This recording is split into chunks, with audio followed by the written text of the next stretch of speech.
Bem, o primeiro dia da cúpula da OTAN em Ankara terminou e já podemos fazer um primeiro balanço. Donald Trump afirmou que o presidente da Ucrânia, Volodymyr Zelensky, e o ditador russo, Vladimir Putin, querem chegar a um acordo e que em breve fecharão um acordo, o que significa que a guerra na Ucrânia será resolvida em breve.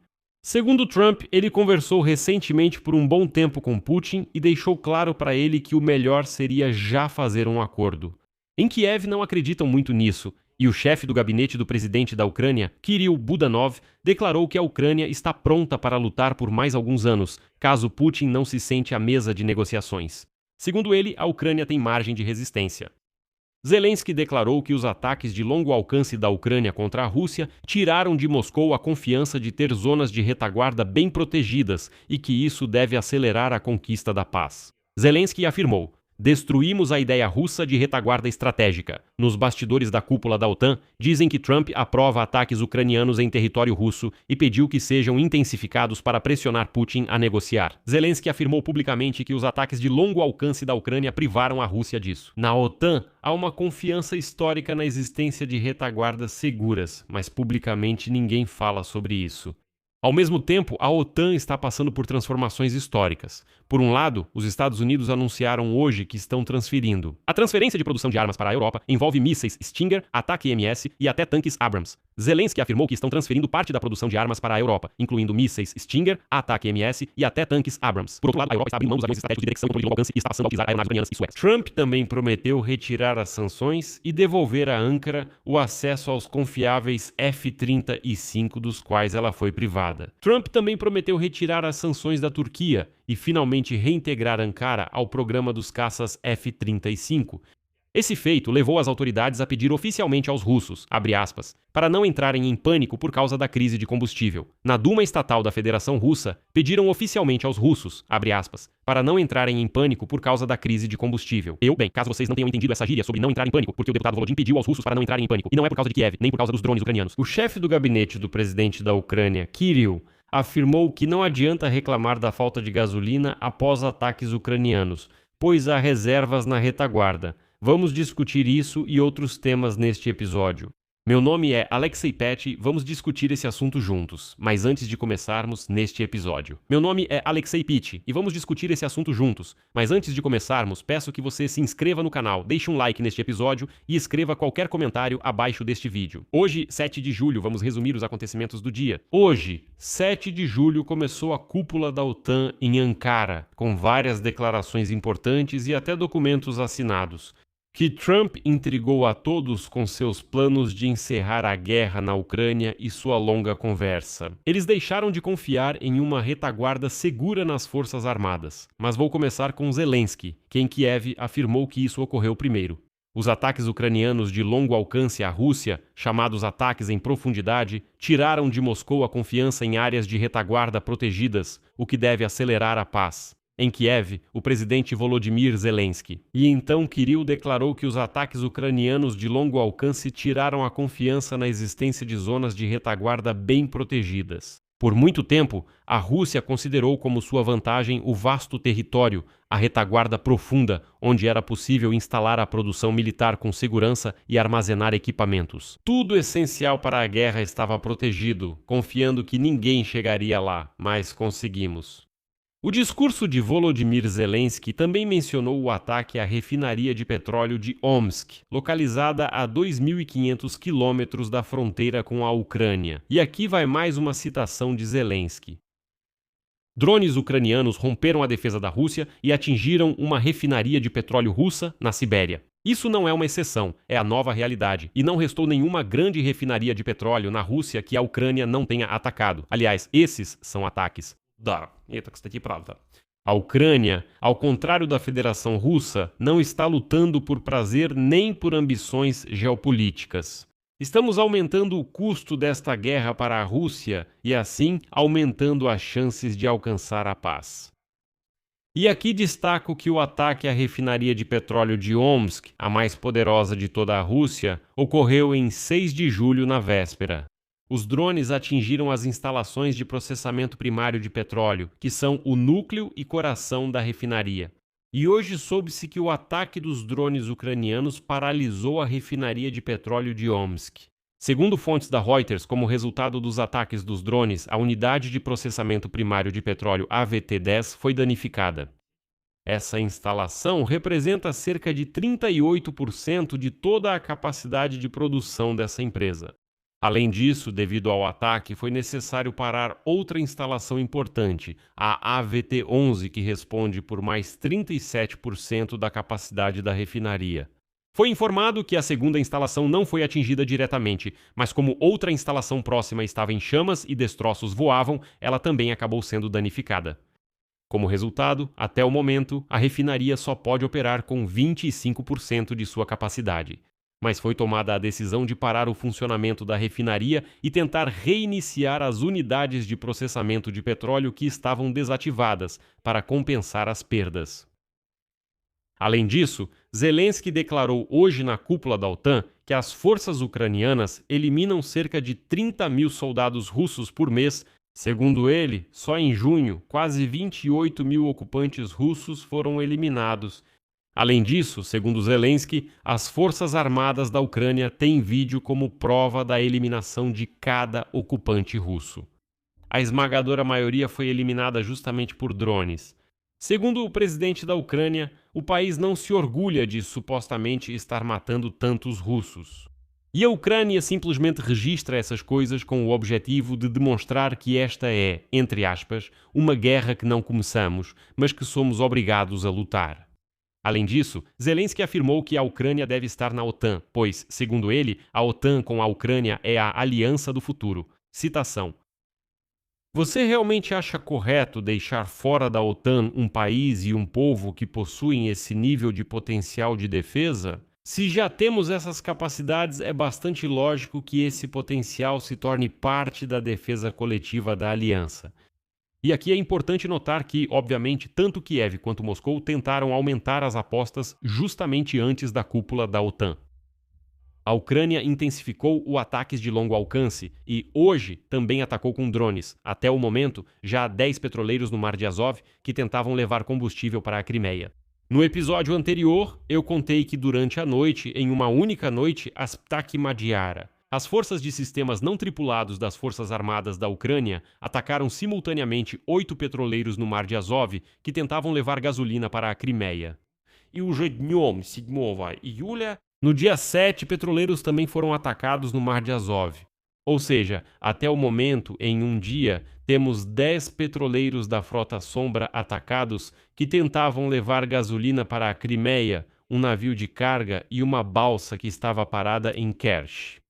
Isso. Além de tudo isso, ainda precisamos adicionar mais uma notícia. Hoje, o ministro da Defesa da Ucrânia, Mikhail Fedorov, revelou detalhes da operação especial Alchan. As Forças Armadas da Ucrânia reduziram as capacidades dos russos por pelo menos meio ano, impedindo uma grande ofensiva no início do verão. Segundo Fedorov, os invasores russos foram obrigados a retirar uma quantidade significativa de equipamentos da linha de frente após a operação ucraniana Alchan. Aliás, isso é o que se chama de operação militar especial de quem tem juízo. Aqui está ela. Segundo o ministro, a primeira fase da operação especial ocorreu no ano passado. Para isso, foram preparados drones especialmente desenvolvidos, coletados os dados de inteligência necessários e preparado um ataque em grande escala contra o equipamento do inimigo bem atrás das linhas inimigas. Em 3 dias, as forças de defesa da Ucrânia atingiram 949 alvos inimigos. Algumas semanas atrás, ocorreu a segunda fase desta operação. Desta vez, o principal alvo foi a artilharia inimiga. Para a segunda fase da operação, foi desenvolvida uma nova munição para atingir a artilharia. Bem, trata-se de um novo tipo de drone com munição. Como resultado, 231 alvos foram atingidos. No total, durante as 2 fases da Operação Alchan, as forças de defesa da Ucrânia atingiram 1.180 alvos inimigos. E tudo isso com a ajuda de drones, exclusivamente drones e sem risco para os soldados ucranianos na linha de frente. Em maio de 2025 começou a Operação Especial Alchan. Durante vários meses, as forças de defesa, com a participação das unidades Laser e da 412ª Brigada Nêmesis, desferiram os golpes mais duros contra as forças inimigas nos territórios temporariamente ocupados da Ucrânia. Equipamentos, recursos, logística. 949 alvos atingidos e destruídos a uma distância de mais de 50 quilômetros da linha de contato. A ação coordenada das forças de defesa enfraqueceu muito o potencial ofensivo do inimigo, que levou meses para se recuperar. Em junho de 2026 foi realizada uma nova etapa da Operação Art Ashan, focada na artilharia do inimigo. Desta vez, as unidades das forças de defesa atacaram de forma coordenada os obuseiros dos ocupantes nos setores de Kherson, Zaporizhzhia, Donetsk e Starobilsk. Como resultado, 231 alvos foram atingidos, dos quais 171 foram destruídos. A eficácia dos ataques foi confirmada por meios de controle objetivo e interceptações de comunicação.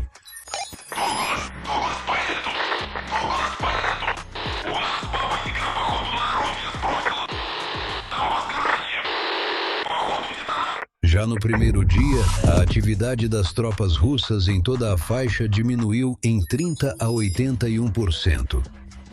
No total, durante a Operação Especial Ashan, foram atingidos 1.180 alvos. Cada alvo atingido significa menos fogo contra as posições e cidades ucranianas. Cada uma dessas operações enfraquece o inimigo e aproxima o momento em que ele perderá a capacidade de impor suas condições no campo de batalha. O trabalho continua. Vladimir Putin, por sua vez, tentou impressionar Donald Trump com uma declaração sobre a suposta captura de Konstantinovka na região de Donetsk e com afirmações de que supostamente os russos estão avançando em ritmo acelerado por toda a linha de frente. Vou lembrar, não sou eu quem diz isso, são palavras dele. Ele afirmou que Konstantinovka foi capturada, mas não foi. Além disso, ele mesmo contou aos cadetes, lembram, ele os reuniu no Kremlin e anunciou para eles que, segundo ele, não há um único trecho da linha de frente onde os russos não estejam avançando. Ele disse, nenhum. A linha de frente avança. Essas são as palavras dele. Com essas declarações, ele tentou claramente impressionar Donald Trump para que dissesse, uau, vocês realmente estão lutando. Sim, é preciso obrigar Zelensky a sentar à mesa de negociações e entregar os territórios. E aqui Putin ainda se gabava para Trump de seus ataques bárbaros contra prédios residenciais em Kiev. E foi aqui que as declarações de Putin sobre a inevitável vitória da Rússia não impressionaram Trump. Trump afirmou acreditar que Ucrânia e Rússia podem chegar a um acordo para acabar com a guerra. O presidente americano relatou ter tido uma conversa longa com o ditador russo Vladimir Putin e, em seguida, telefonou para o presidente da Ucrânia, Vladimir Zelensky. Abaixo, uma citação de Trump. Acho que ambos querem chegar a um acordo. É uma pena que isso tenha levado tanto tempo, mas acredito que algo vai acontecer, que algo vai sair disso. Ele também destacou que o líder turco Recep Tayyip Erdogan está ajudando nos esforços de paz para acabar com a guerra da Rússia contra a Ucrânia. E aqui vale ressaltar que fontes da Suspilny informaram que, de fato, ontem, 6 de julho, Trump manteve conversas telefônicas com Zelensky e Putin, mas essas conversas não foram divulgadas publicamente.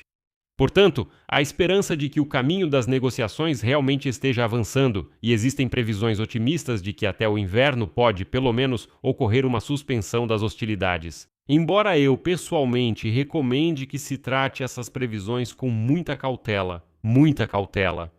Por outro lado, o chefe do gabinete do presidente da Ucrânia, Kirill Budanov, afirmou hoje que a Ucrânia está pronta para lutar contra a Rússia por anos, caso as negociações de paz não derem resultado. Segundo ele, agora há recursos e margem de resistência suficientes. Donald Trump também disse separadamente que não consegue assistir ao que está acontecendo no campo de batalha na Ucrânia. A seguir, sua citação. Eu vi as imagens daqueles campos de batalha. É uma guerra de drones. É uma guerra usando drones. É uma tecnologia completamente nova. As pessoas nem vão acreditar em quão cruel é essa guerra. E eu vi os campos de batalha. Depois ele contou que às vezes pede para não ver essas fotos, pois é difícil para ele olhar para elas. Знаете, sabe, eu espero que Donald Trump tenha visto, bem, pelo menos algumas fotos das refinarias de petróleo pegando fogo na Rússia. E essas enormes filas de russos nos postos de gasolina, na esperança de conseguir pelo menos 20 litros de gasolina de má qualidade. Por que de má qualidade? Agora, se você abrir qualquer grupo russo por aí, todos estão dizendo que os carros já começaram a quebrar, porque a gasolina tem tantas impurezas que os carros simplesmente quebram depois de 100 quilômetros. Aliás, hoje o presidente da Duma Estatal da Federação Russa, Volodin, declarou que já está irritado com esses russos reclamando nos postos de gasolina. Ele disse: "Vocês realmente me irritam." Por isso ele pediu para eles, cito, não ficarem nervosos por causa da crise de combustível. Mas vamos falar sobre isso um pouco mais tarde. Não quero focar nisso agora, vamos voltar a esse assunto depois. Agora vamos voltar ao Trump. E Trump não falou apenas sobre a Ucrânia. Anteriormente, Trump afirmou que nem queria ir a essa cúpula da OTAN, mas foi apenas porque ela está acontecendo na Turquia. Um país que ele considera amigo. E então, Donald Trump, ao que tudo indica, preparou 2 presentes para o presidente da Turquia, Recep Tayyip Erdogan. Ele deu a entender que permitirá à Turquia adquirir caças F-35 dos Estados Unidos. E também declarou que Washington vai retirar as sanções impostas à Turquia devido à aquisição por Ankara dos sistemas de defesa aérea russos S-400. Só para lembrar, foi o próprio Trump quem iniciou essas sanções durante seu primeiro mandato presidencial. Agora ele diz que não se deve criticar amigos e pede o fim das sanções, mas parece ter esquecido que foi ele quem as impôs. Como parte da reaproximação com a Turquia, os Estados Unidos estão avaliando a possibilidade de confirmar que ela cumpriu os requisitos para a venda dos F-35, ao mesmo tempo em que continuam insistindo para que Ankara abra mão desses S-400 russos. Ainda mais que na guerra da Rússia contra a Ucrânia, eles se saíram, muito mal mesmo. Foi justamente a aquisição desses sistemas de mísseis antiaéreos em 2019 que provocou as sanções dos Estados Unidos e a recusa em vender os caças F-35. E agora, segundo fontes, a Turquia está pronta para chegar a um compromisso que incluiria a supervisão técnica por parte dos Estados Unidos, mas ela também poderia manter os mísseis para situações excepcionais que ameacem a segurança nacional. Ou seja, querem dizer, deixem os S-400 guardados visíveis aos americanos para garantir que não funcionam, só estão armazenados e desligados. Mas de repente Deus me livre se algum dia precisarmos deles que possamos usá-los. Erdogan declarou que já recebeu a promessa de fornecimento de 5 aviões F-35, mas não especificou nenhum detalhe. Mas é importante entender que o Congresso dos Estados Unidos ainda terá que aprovar ambas as decisões. Sobre o cancelamento das sanções e os aviões, mas não há garantia de que o Congresso fará isso. Israel se opõe ativamente à venda dos F-35 para a Turquia. O primeiro-ministro Benjamin Netanyahu declarou recentemente que isso quebraria o equilíbrio de forças no Oriente Médio, onde é justamente Israel que possui as armas mais avançadas. Segundo ele, o fortalecimento da Turquia também não agradaria aos aliados árabes dos Estados Unidos na região. A Grécia também não quer esse fortalecimento, já que a Turquia continua controlando o Chipre do Norte, ocupado em 1974. Mas sobre o que está acontecendo no Oriente Médio, hoje saiu um episódio especial. Então acesse o canal do YouTube e não deixe de assistir. Aqui, vamos continuar discutindo os resultados da cúpula da OTAN. Na cúpula da OTAN, hoje, o tema da China surgiu de forma inesperada. A Reuters informa que a Noruega quer que a China ajude a levar a Rússia à mesa de negociações com a Ucrânia. O primeiro-ministro da Noruega, Jonas Gahr Støre, chegou a pedir que a China use então seus contatos com a liderança russa para ajudar a alcançar uma solução negociada para a guerra na Ucrânia. Segundo ele, isso também beneficiaria as relações de Pequim com a Europa. A declaração foi feita na segunda-feira, após o encontro com o ministro das Relações Exteriores da China, Wang Yi, em Oslo. De acordo com Støre, a maior parte da conversa deles foi dedicada justamente à Ucrânia. Ele falou sobre isso hoje à margem da cúpula da OTAN. Os funcionários noruegueses pediram aos chineses que transmitissem, então, aos russos sujos que as negociações sobre a Ucrânia devem começar sem quaisquer condições. Simplesmente pela linha de frente atual, ele, estou falando de Putin, sentou-se e começou as negociações. O primeiro passo deve ser o cessar-fogo com base na linha de frente atual. Bem, e como declarou Støre, cito, isso por si só já é uma grande concessão por parte da Ucrânia, porque isso está dentro do território deles. E então, Steri ligou diretamente o tema da guerra da Rússia contra a Ucrânia e as relações entre a China e a Europa. Cito: existe um grande potencial para uma cooperação mais profunda entre a Europa e a China, mas enquanto essa guerra continuar e a China for uma parceira próxima da Rússia, isso limita essa possibilidade. Depois disso, o chanceler da Ucrânia, Andrei Sybiga, afirmou isso após reunião com Wang Yi. Ele recebeu um convite para visitar a China no âmbito da intensificação dos contatos bilaterais com a China, inclusive no mais alto nível. Ainda não há mais detalhes, mas a intensificação das ações da China pode novamente indicar uma intensificação da via de negociação. Ao mesmo tempo, já amanhã, acontecerá um encontro pessoal entre Donald Trump e Vladimir Zelensky. O presidente da Ucrânia afirmou estar combativo antes do encontro, onde será debatido o fornecimento de sistemas Patriot para defender o país de mísseis balísticos russos. Mas os europeus estão céticos. Como escreve a Bloomberg, os aliados europeus reconhecem que a Ucrânia fortaleceu sua posição nas negociações graças ao desenvolvimento da produção de drones e à experiência em combate. Ao mesmo tempo, eles avaliam com cautela as perspectivas do próximo encontro entre Trump e Zelensky. Interlocutores da agência dizem que as negociações entre Trump e Zelensky tendem a ocorrer em clima positivo. No entanto, devido à imprevisibilidade do presidente dos Estados Unidos, não há nenhuma garantia de que elas terminarão com decisões concretas. Os funcionários europeus também não esperam que, após as negociações, Trump aumente significativamente a pressão sobre a Rússia. Trata-se tanto de novas sanções quanto da retomada do fornecimento de armas americanas à Ucrânia. Mas, pelo menos, todos os líderes europeus esperam que Trump não impeça a Ucrânia e a Europa de continuarem empurrando a Rússia para a Idade da Pedra. E como prometi, no final do programa vou trazer uma notícia do outro lado do espelho para que você possa sorrir. A crise de combustível continua na Rússia. Hoje, por exemplo, o Japão proibiu o fornecimento de combustível de aviação para os russos, que haviam implorado muito aos japoneses por isso. Mas, como declarou hoje o presidente da Duma Estatal da Federação Russa, Vyacheslav Volodin, os russos devem parar de reclamar e não entrar em pânico diante da crise de combustível. E é preciso, ele diz, unir-se em torno do envelhecido líder Putin e fazer o quê? Aguentar. Aguentar. Fiquem aí e aguentem. Segundo ele, o pânico dos russos só favorece os inimigos da Rússia, que buscam destruir a economia do país. A seguir vou citar Volodin.